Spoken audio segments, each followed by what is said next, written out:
कहानी की शुरुआत वहीं से होती है जहां से हमारा पहला पार्ट खत्म हुआ था। तो चलिए शुरू करते हैं। इंसोल सुंजय को देख शौक रह जाती है। वही सुंजय इंसोल को ऊपर अपनी छतरी करते हुए कहता है, तुम ठीक तो हो ना? लेकिन इंसोल तो अभी भी शौक थी, लेकिन फिर वो जल्दी से नॉर्मल होते हुए कहती है, मैं आपकी बहुत बड़ी फैन हूँ। तो सुंजय मुस्कुराते हुए कहता है, हाँ वो तो मुझे तुम्हारा हेयरबैंड देखकर पता ही चल गया।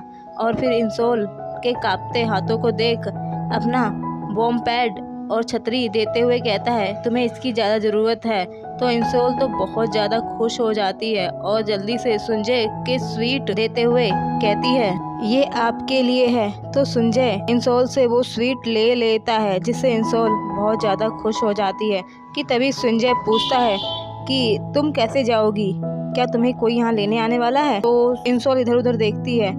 कि तभी सुंजय कहता है, मैं तुम्हें छोड़ देता हूँ। ये सुनकर तो इंसोल बहुत ज़्यादा खुश हो जाती है और वो हाँ बोलने ही वाली थी कि तभी बेचारी की फूटी किस्मत, उसकी बेस्ट फ्रेंड उसे लेने आ चुकी थी, जिसकी वजह से इंसोल को उसके साथ जाना पड़ता है और उस बेचारी के सपनों का महल पानी में डूब गया था।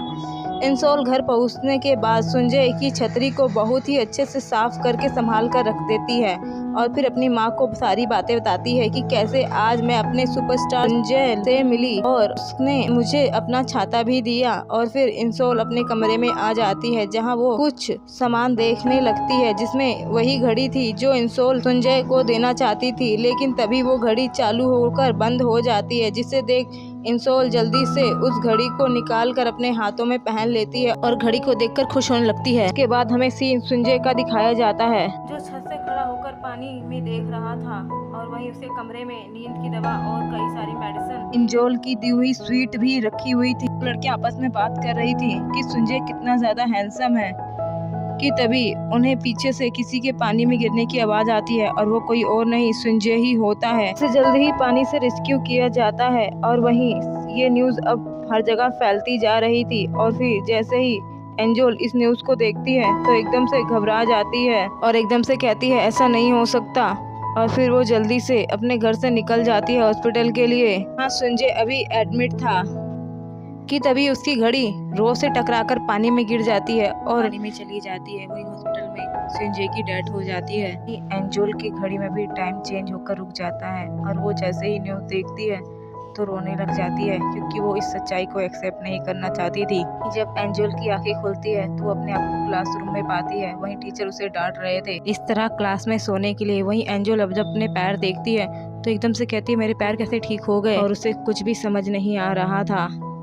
कि तभी एंजल संजय को ढूंढने के लिए क्लासरूम से भागती है और एक लड़के से पूछती है कि संजय कहाँ है। तो वो उसे बता देता है और फिर हमें संजय को दिखाया जाता है जो स्विमिंग करने के लिए जा रहा था। कि तभी हमें दिखाया जाता है कि ये अब 2008 है। संजय टाइम ट्रेवल करके आ चुकी है। वो संजय को देख बहुत ज़्यादा खुश हो जाती है कि फाइनली संजय जिंदा है और फिर वो खुशी से भागते हुए उसके गले लग जाती है, जिससे संजय भी एकदम से शॉक रह जाता है। कि तभी एंजल कहती है, मुझे नहीं पता था कि तुम इतने ज्यादा अकेले हो, नहीं तो मैं तुम्हारे लिए कुछ ना कुछ जरूर करती। वहीं संजय को कुछ भी समझ नहीं आ रहा था। वो एंजल को खुद से दूर करने की कोशिश करता है, लेकिन एंजल तो दोबारा से चिपक जाती है, जिससे सिक्योरिटी गार्ड आकर एंजल को बाहर करते हैं। लेकिन एंजल तो जाने को तैयार ही नहीं थी। वो बार बार संजय के पास जाना चाहती थी।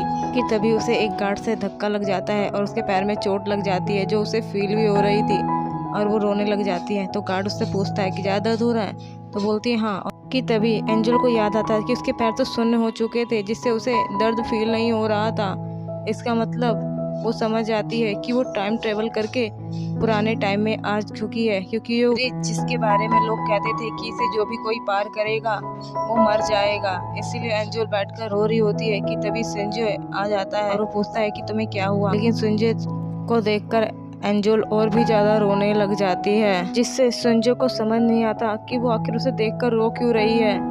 कि तभी एंजल कहती है, हम मर चुके हैं और मैं तुम्हें देख पा रही हूँ, लेकिन कोई बात नहीं, मैं आ गई हूँ ना, अब तुम्हें बिल्कुल भी अकेला फील नहीं होगा। हम दोनों कोई ना कोई यहाँ से जाने का रास्ता निकाल ही लेंगे और हम दोनों वापस साथ में जाएंगे। कि तभी संजय एंजल को घड़ी दे रहा था। इसे देख एंजल कहती है, ये घड़ी तो तुम्हारी है ना, तो तुम्हें मुझे क्यों दे रहे हो? इसे तुम ही रख लो। तो संजय अब वहाँ से जाने लगता है तो एंजल उसे एकदम से पकड़ के रोक लेती है और उसे जाने से मना करती है, लेकिन संजय चला जाता है क्योंकि इस ब्रिज के पार ही उसका घर था। इससे एंजल परेशान होने लग जाती है। वहीं अब हमें संजय को दिखाया जाता है जो अपने डैड से कॉल पर बात कर रहा था। उसके डैड उससे पूछते हैं कि तुम्हारा कंपटीशन कैसा था, तो संजय बताता है कि ठीक ही था। तो वो उसके शोल्डर के चोट के बारे में पूछते हैं, तो बोलता है नहीं, वो भी ठीक ही है।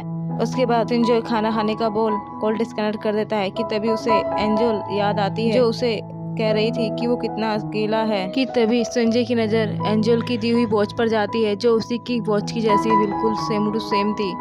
वहीं एंजल वापस अपने घर पहुंचती है तो देखती है कि उसका घर पहले की तरह ही है बिल्कुल। इसे देख वो बहुत ज़्यादा खुश हो जाती है और जल्दी से अपने घर में जाती है। तो वो अपनी मॉम को देखती है जो कि इतनी देर से आने के लिए उस पर चिल्लाने लगती है, लेकिन संजय तो अपनी मॉम को देख हैरान थी। और फिर जैसे ही वो घर को देखती है तो अपनी दादी को गले लगाते हुए कहती है, दादी आप बिल्कुल ठीक हो। और उसकी दादी भी फ्यूचर में बिल्कुल भी ठीक नहीं थी क्योंकि उन्हें भूलने की बीमारी थी। वहीं एंजल अपने कमरे में आकर देखती है और फिर अपने पैरों को देख उसे याद आता है कि कैसे उसका एक्सीडेंट हुआ था और फिर वो अपने पैर खो चुकी थी उस एक्सीडेंट में। जो याद आते ही एंजल खुश हो जाती है कि फाइनली उसे उसके पैर मिल गए। उसके बाद से एंजल अपनी नानी और माँ के बीच में जाकर सो जाती है क्योंकि उसे लग रहा था कि ये एक सपना है जो कल सुबह टूट जाएगा। अगली सुबह जब एंजल की आँख खुलती है तो अपने पैरों को देखती है और हिलाने की कोशिश करती है जो कि हिल नहीं रहे होते हैं। तो एंजल कहती है मुझे पता ही था। लेकिन जब वो अपने भाई को देखती है तो एकदम से उसे लात मार के गिराते हुए कहती है, फिर खुश होकर उसे गले लगा लेती है कि फाइनली वो अभी भी ठीक है। उसके बाद वो स्कूल के लिए निकल जाती है। वहीं संजय एंजल की दी हुई घड़ी को ही देख रहा था। वहीं एंजल जैसे ही एंजल को देखती है तो उसके चेहरे पर मुस्कुराहट आ जाती है कि तभी उसे वही न्यूज़ याद आने लग जाती है जिससे उसके चेहरे पर उदासी आ जाती है और वो रोने लग जाती है। अभी वहाँ बारिश शुरू हो जाती है। वहीं संजय उसके पास छतरी लेकर आ जाता है ताकि वो बारिश में भीगे ना, लेकिन एंजल को तो देखकर एंजल को और भी ज़्यादा रोना आ रहा था क्योंकि उसे वही पुरानी वाली यादें याद आ रही थी जिससे बस वो रोए जा रही थी। जिससे संजय पूछता है कि तुम हमेशा मुझे देखकर रोती क्यों हो। कि एंजल तो कुछ बोल ही नहीं रही थी, बस रोए जा रही थी। जिससे सभी लोग उसे देखकर ये सोचते हैं कि शायद ये लड़का उसे रुला रहा है। तभी संजय एंजल को लेकर अपने साथ चला जाता है और फिर वो दोनों एक बिल्डिंग के नीचे खड़े हो जाते हैं बारिश से बचने के लिए।